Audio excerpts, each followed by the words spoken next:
Perjanjian orang Tionghoa. Peter Senge adalah seorang pakar manajemen ternama di dunia dan penulis buku laris berjudul The Fifth Discipline. Ia pernah bekerja sebagai seorang manajer di sebuah perusahaan minyak di Malaysia. Spesifikasi tugasnya waktu itu adalah merancang surat-surat perjanjian dengan para agen penjualan di Malaysia bagian selatan, yang mayoritas terdiri dari keturunan Tionghoa. Pada suatu hari, setelah menyelesaikan proses negosiasi dengan para agen penjualan, Peter menikmati minuman teh bersama mereka.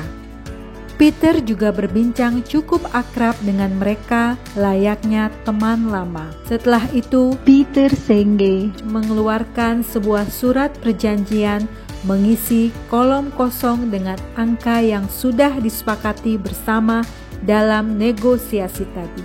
Kemudian, ia menyodorkan kepada para agen agar mereka membubuhkan tanda tangan di atas surat perjanjian tersebut. Salah seorang agen langsung memprotes sikap Peter. "Hai saudaraku, apa yang kamu lakukan?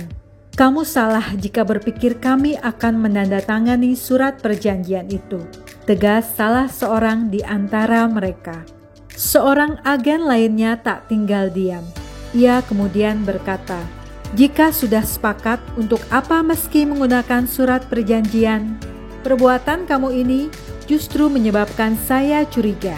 Mungkin kamu akan menggunakan dalih hukum untuk mengambil keuntungan dan menekan kami. Dalam budaya kami di sini, sebuah perjanjian cukup disepakati kedua belah pihak, tak perlu lagi menggunakan surat resmi.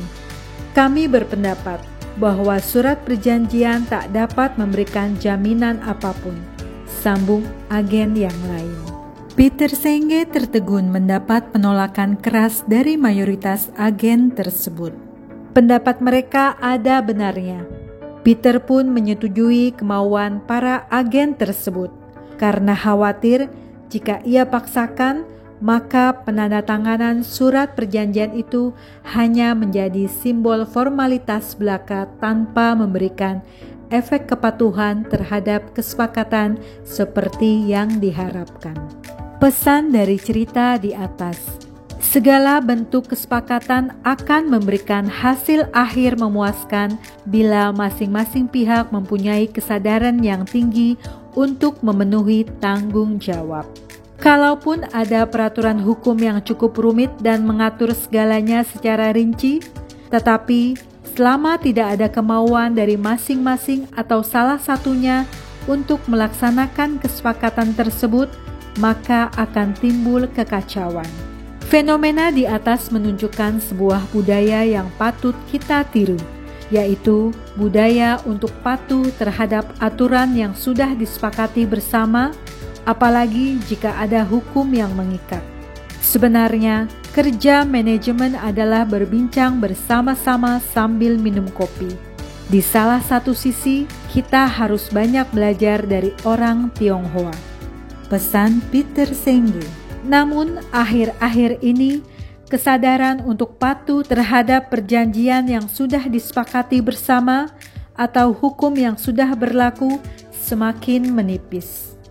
Akhirnya, peraturan atau bahkan undang-undang menjadi slogan belaka atau tidak dilaksanakan dengan baik, sehingga tidak memberikan cukup manfaat kepada masyarakat luas. Oleh karena itu, dibutuhkan kesungguhan dan kejujuran dari masing-masing individu untuk melaksanakan peraturan maupun kesepakatan yang sudah disepakati. Kejujuran adalah bab pertama dalam buku kebijaksanaan, kata Thomas Jefferson.